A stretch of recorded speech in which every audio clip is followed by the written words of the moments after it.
Welcome back to the podcast. Today should be now, I think, the sixth time independent creator Ryan Gutierrez. I had Ryan back in May talking about the absolute universe. This time around, we are going to be talking about Mark Waid's return to DC and some of the Superman stuff that he's been doing at DC. Now, for years, I think DC has been treated in general, the comic book division, like an unwanted stepchild. Under Time Warner, for years, they didn't seem like they knew what to do with it. That AT&T merger was a textbook disaster, what not to do in a merger. But I think that Zaslav, when he took it over and combined with Warner Brothers Discovery, I know Zaslav with the Superman and some of those stuff, they get knocked by the press. But from about 2022 onward, I believe there's been a shift in how DC's been run as a company as far as the comic books. And about a year after that, in 2023, for me, it was the first time in years that DC really clicked when they started the dawn of the DC initiative, where DC finally seemed to be really listening to what fans wanted. They threw in the towel and said, okay, fans win. You get what you want. It was the first time that JSA had a series in years. They did a bunch of cool stuff. And I think also in the past few years, they've really given creators a free rein on what they want to do. And basically, it shows that DC is allowing creators to say, go, here's the sandbox, go play with it. What do you think, Ryan? Yeah, I think that's a pretty accurate way to describe it. It's a nice feeling when you get the sense that the creators of the books have some more than just a little bit of wiggle room to try different things with the characters.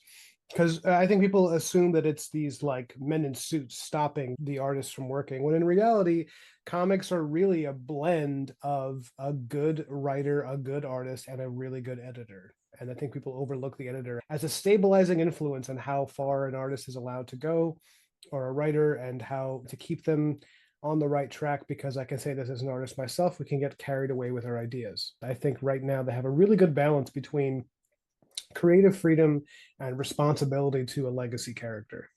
They seem to be really making the big creators happy. Case in point is Mark. He Yeah. started writing The World's Finest back in 2022. And before then, it'd been 10 years since he written anything for DC. Yeah. And I think he's happy with what he's doing.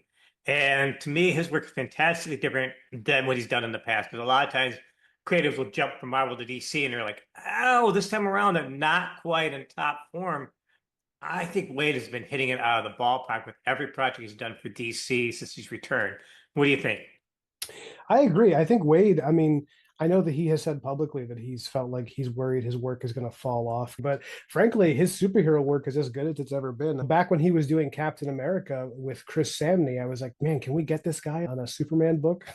And the work he's been doing for DC has been so consistent with some of his best work. I think Waid is at his strongest when he's working with traditionally moral characters and really good short form, like 4 to 5 issue arcs. He knows how to walk this balance between classical Silver Age heroes and making it fit with a little more of an anachronistic world. I think he's a great fit for what they're doing. I was admittedly a little worried when they were going to bring that Justice League back into continuity. It worked while it was gone. I think this version of the JLA is so completely different than any DC or Marvel has done before. It's almost, in my opinion, a smash between a regular traditional Avengers JLA and Marvel's Defenders.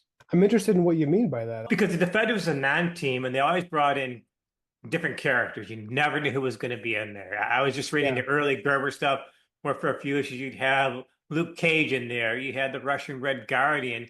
And the new Mm-hmm. JLA just doesn't have a, it's like everybody wants to be in the JLA. They still have the remote teams, but you might have Impulse. You have Dr. Occult thrown in after years. And it seems like Mark Waid is having a lot of fun throwing all these things and not just focusing in the past on the big guns for JLA, like when Grant Morrison did it back in the 90s when you had the big powerhouses. Waid doesn't seem to have a problem with doing everybody. Yeah, I do, because to piggyback on what you're saying, I agree that he's taking this approach that reminds me a lot of the Justice League Unlimited cartoon. I absolutely adore Justice League Unlimited for the same reasons you're describing. It treated the Justice League as a society with this wonderful revolving door of iconic characters that you could focus on for little bits at a time. And you get a sense that heroes themselves are in a subculture, kind of, and that they have interesting relations, and you can just watch them bounce off each other. And yeah, you can have a fluid approach to the team lineup where some characters come in for a few issues and they peace out to do their own thing. And it really fleshes out a nice universe in a way that I actually think would be great for old readers who've known it for a long time. And also, if you're somebody just trying the DC universe out for the first time, this could be a really fun approach. It's funny you say that because the whole DC continuity feels like that. I can't remember a time in recent memory where the DC continuity has been so tight with everything. You don't have to read all the spin-offs and all the titles to get the full picture. And the whole thing feels more organic in approach instead of everybody sitting down for a big plot session. Let's plot out this multi-issue, multi-big event. There's a lot of stuff going on in DC right now that's Yeah. just amazing. What are your thoughts?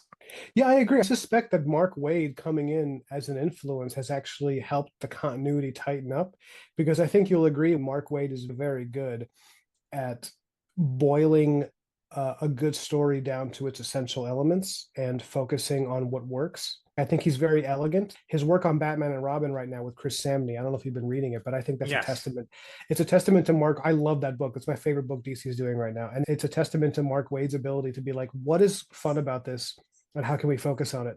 And I think him taking that approach to a team book and then subsequently taking that approach to continuity, I think it can only help DC editorial, and it clearly has been. And I don't know, I'm sure there might be a mandate behind the scenes to be like, hey, can we keep the continuity really tight this time and not confuse readers?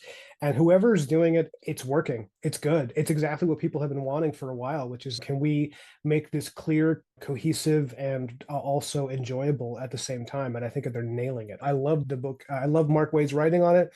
I think Dan Moore's artwork on the Justice League is just absolutely stellar. It's beautiful. I find it interesting that he's doing a DC history of the universe with Barry Allen Mhm. as the star, which is cool because he has a long history Yeah. of the Flash. He wrote the Wally West version for the Flash for 8 years. He was a co-creator of Impulse. And for the last few years, Barry Allen's kind of been sidelined in the DC universe. And people also forget that Mark Waid wrote the Legion of Superheroes at one time, Mm. twice. And what do you think about him tackling Action Comics? He's taking over Action Comics and is focused on a teenage Clark Kent. Honestly, I can't think of anybody who could make that as charming as Mark Waid can. I think based on the way he's writing Robin right now in the Batman and Robin series with Samney, his Robin is so perfectly pitched. He knows exactly how to capture the precariousness of a young person, but also showing their idealism, their optimism, and making them lovable in a way where you want to see this kid grow up to be the man or woman that they're going to be. And I think the way he's doing that on Batman and Robin, I think him tackling Superboy, it's going to be excellent. I think it's going to be perfect. I hope they bring in the Legion into the Superboy mythos again. For Because sure. for the longest time, it was like Superboy, yes, Superboy, no, Superboy, yes, Superboy, Yeah, yeah. no. And I hate to dog on past creators' creations because they put a lot of work in their stuff. The Legion in the last years have not been in the focus or done that well. And I think that is because they strayed too far from the core concepts of what the Legion of Superheroes is all about. And I'd really like Sure. to see a core Legion return, and maybe we'll get something in the new Action Comics Superboy, or even in the history of the DC Comics.